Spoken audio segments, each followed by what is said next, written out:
Of course, with the Orioles out in Arizona this week, I'm sure it's been great for the guys to catch up with an old friend.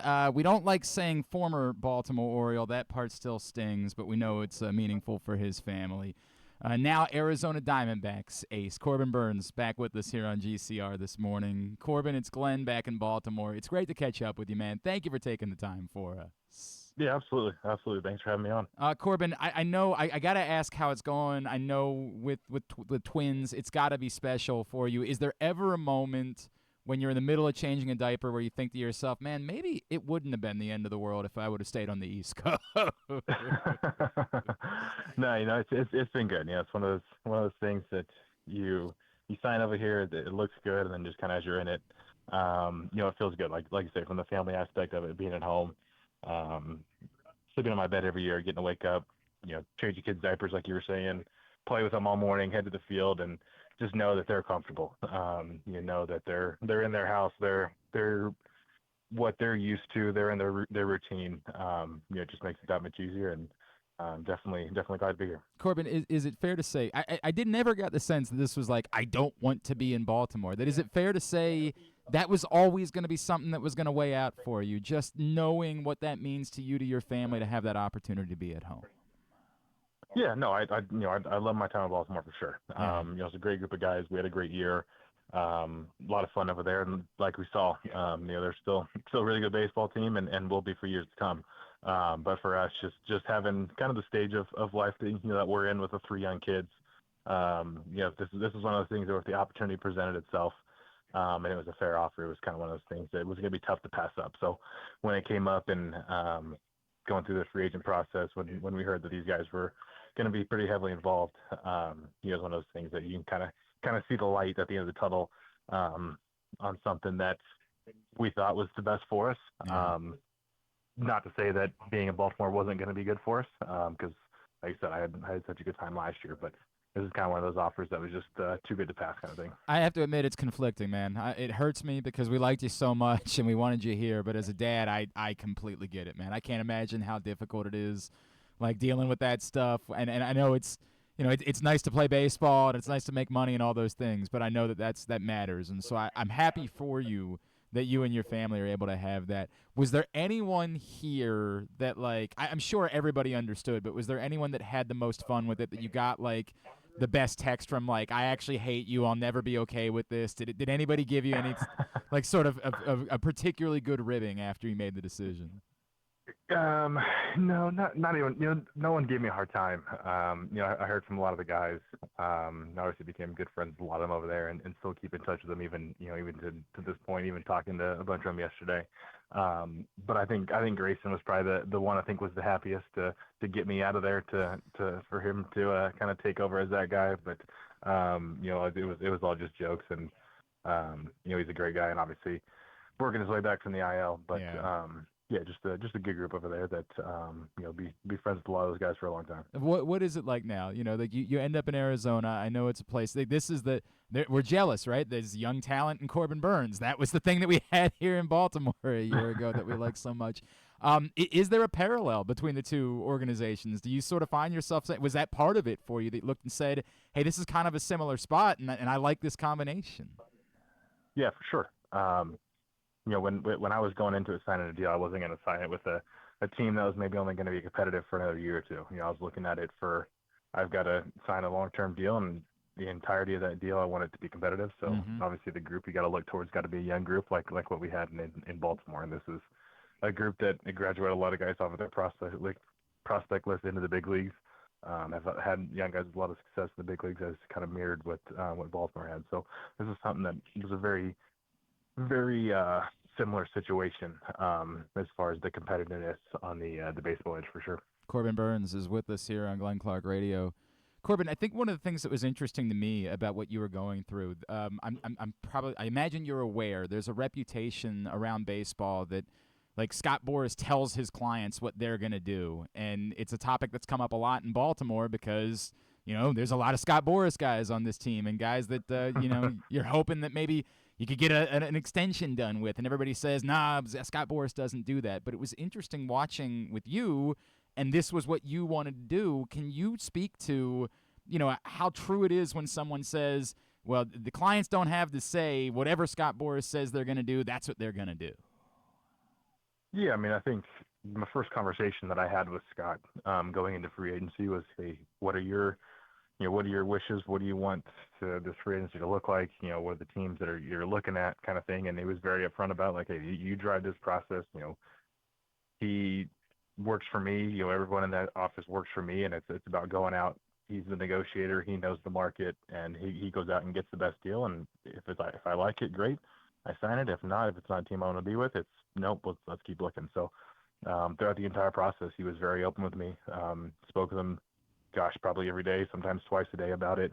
Just talking through things, and him being in this game for so long, he's got a lot of relationships that other agents and people don't have.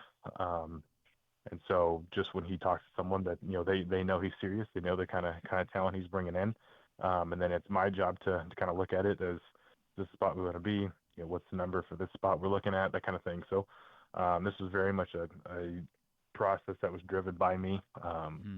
He had brought some offers to me very early in the off season that we could have got a done deal with very quick. That was a really good deal. But I said, nope, we're going to wait. So I think he gets a lot of reputation of telling guys to wait. And for me, that was definitely not true. Corbin, we had some early offers that could have done quick, and we just waited it out. When you say done quick, like did you leave money on the table in this, like trying to make it sure that it was right for your family? Does it go that far that if it means you have to take less money, that he says, okay, I understand, that's the way that it works, that's what you want to do, we're going to work with you? I believe there was one other offer that would have been bigger. Yeah. But with tax implications and obviously living at home, this was actually, I think, just dollars-wise, the best offer that I could have gotten. There was, like I said, there was one other offer that dollars-wise was more, but with the tax difference was not even close. It sounds like what you're saying, though, is like if one of these young guys in Baltimore really wanted to be in Baltimore for a long time, that Scott Boras wouldn't get in the way of that. It sounds like, I know you can't speak to it, you're not Scott Boras, but it sounds like your experience would suggest that that's not going to, that if that's their priority, you think that he would be willing to do that. Yeah, if a guy voices that he really wants to be there, the team echoes that, then yeah, 100% Scott will get a deal done and extend a guy if the deal's right. The other piece of it is Scott is really good at knowing that what a guy's market value is when he gets to the free agent market, what his value is with the amount of service time he has. So he's very good at enlightening young players and guys about the market, what it could look like in a year, what it could look like in 2 years, instead of just jumping on something that seems good up front. So I think that's part of the reason why he gets the reputation of not extending guys. But I mean, he's signed many guys to extensions over the years, as long as it's something that is good for both the team and the player. All right, this is my last one on this topic, I promise. I'm sure you're rolling your eyes about it. No, you're good. I was actually, like, in a way, some of the reports about how much the Orioles pushed to bring you back were encouraging to me because, as I'm sure you became aware in your short time here, there's a lot of scarring in this city about money that hasn't been spent over the years. Without giving out whatever details you don't want to give out, is there reason to be encouraged for people in Baltimore about the lengths that the Orioles went to try to get you back and what that might mean for their willingness to spend moving forward?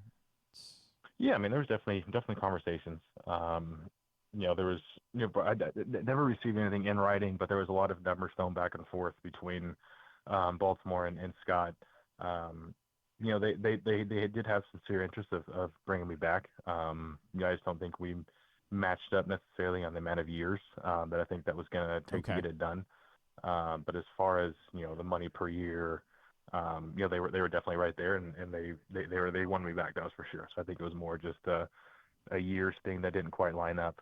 And then also once this Diamondbacks deal came across the table, it was going to be pretty tough to pass up. Completely understand. Thank you for indulging me, Corbin. I really appreciate it. Corbin, you mentioned Grayson a minute ago. I wonder, being around him that last year, and obviously we're hoping it's not going to be too long before he's back, how ready did you sense that he was to be that guy at the top of a rotation and the guy that's out there for game one of a playoff series, all the things that we've grown accustomed to you doing? Yeah, and I think he's very close. Just from a lot of the conversations that I had with guys early on in the season, just kind of about who he was, maturity level, just pitching level, is that he grew a lot over the year last year, learned a lot, kind of knew what it took for him to kind of get in the big leagues, stay in the big leagues, succeed in the big leagues, what it took to lead a pitching staff. So I definitely think he showed a lot of growth and maturity over the year, that is putting him well onto the that path of being able to do that. Now, obviously, working back from the injury, it's going to be a little bit tougher Sure. to get built up and kind of establish that mid-season. But he's definitely a guy that he keeps putting in the work. He can definitely be that guy. What was your experience like with Brandon Hyde? He's such a, I don't know why. I think every manager is like this, right? Like, I feel like this is the way it goes. Like, guys are polarizing. I like Brandon Hyde. I've said it a million times. I think he's really good with us, but that doesn't affect you guys on the field. I understand that. What was your experience like with him, and how he fit with that group that you walked into when you showed up? Yeah, Brandon was awesome. When I came in right away, some of the first conversations we had was about how excited he was about the team, about the group that was there. Obviously, he was there when Baltimore was not real good to drafting those guys and bringing them up to being a really good team. So he knew the ins and outs of a lot of the guys, which is good, which is what you needed with the manager. And he wasn't afraid to go and back a guy up, whether it was going after an umpire, going after another team. Mm-hmm. He definitely had everyone's back, and that's another quality that you want in a manager. You want a guy that, if you're going to go out there and do something, he's right there, top step or right behind you, supporting you. So he was really good at that, and just in general was a good guy and a good baseball mind. We got to see some of that from you too, which we liked a lot. That was pretty cool. That was one of our favorite parts of the year last year. We were seeing fired up Corbin Burnes. Corbin, I know it's early on in the season. I'm sure you're the type that says, "Hey, I would like for the first two starts to have been no hitters," right? But like, are you the type that immediately dismisses it and says, "Hey, it's two starts," or are you more like the obsessive, like, "No, that's not good enough. I can't. I don't give myself a pass just because it's early on in the year. I expect to be better than that." Yeah, absolutely. I mean, I'm always working to be the best that I can. Not only for me, but just for the team of having success early on. You want to get off to a good start. I've in my career, I've had bad starts, I've had good starts, I've done everything in between. So for me, it doesn't. Had a lot of the good numbers ones, aren't man. necessarily. I appreciate you saying that, dude. But like, I'm sure there's some pitcher right now that's hearing you say that, be like, "Oh, Corbin Burnes thinks he's had bad starts." Nah, so it's just kind of those things that I want to be at the top of my game at every outing. So for me, it's always constantly working, but it's never the panic. You've put in the work to get to this level. You can get back to that level very easily just with the right work and with the right video. One cue gets it back to where it wants to be. So I had a really good spring training, and so obviously it's frustrating to come out and have the 7 walks is kind of more than anything. That's the frustrating piece. These first 2 starts, other than that, hasn't been too bad. But yeah, for me, it's always trying to get better, always trying to improve. If not, the next guy behind you is going to come up and pass you. So for me, I want to stay at the top of my game and continue to improve and continue to work on my craft. And along the way, you're going to have some of these blips that you just have to take it in stride and use it to get better. All right. I happen to have the joy of living and working in Arizona for 2 years in my 20s. I spent a lot of time at Filiberto's and at In-N-Out and at Jack. Do I assume that given who you are and your physical condition that you don't get to indulge quite as much, or what like, do you maybe sneak over to Jack in Box 2 every now and then when you're out in Arizona? It's definitely been a while since I've been to Filiberto's, but that's definitely that's definitely a good spot for sure. Oh. But yeah, I mean the restaurant scene out here is really good too. I mean, haven't been out here all off season, and for many years there's a lot of spots that we tend to get drawn toward. But yeah, especially especially after a bad outing the other day, sometimes you need a Filiberto's or something to make you feel good. Did you go? I don't even know if did you go to like the Waste Management Open? Did you get to check that out? I know a lot of the guys try to get out while they're out there. Yep, yep. Oh yeah, I play in it just about every year, so Yeah. that's always one Okay. of the most fun weeks of the off season. I got to do it once and I missed badly, like badly. And it was cool though, because like there was enough of a crowd there that I got booed. It was the pro am thing that they Yep, do. yep. How are you? Like, have do you hit it every time, or have you been able to experience the crowd losing their mind and booing you in those moments? So I think I've played in it 5 years, and I think I've hit the green twice on 17. Oh So I've man, definitely gotten booed. I've definitely gotten booed more than I've been cheered. But it's yeah, wild. the 1 year I did hit the green, I birdied it. So that was Oh, a yeah, you get a pretty good roar from the crowd for a that's birdie, cool. but they definitely like to boo you whenever you miss the green. Oh, dude, imagine if you aced it. Imagine what that feeling. You've done a lot of things in baseball, but I don't know how much better it could get than if you ace it. And then I know Yeah, we it'd got be to let fun. you. I know we got to let you go, but it meant a lot to me your commitment when you were only here for a year, but you wanted to be involved in the community, and you did the event Uncork for a Cause in the Ronald McDonald House. Could you just remind people why the Ronald McDonald House matters to you, and anything that we can continue to share to lift up what you're doing to support them? Yeah, no, that was part of me and my wife's goal when we got into the big leagues and was able to make an impact, was to make sure we were giving back to the community that we're in. Didn't matter if we were there for 10 years, 2 months, 1 year. We wanted to give back to the community.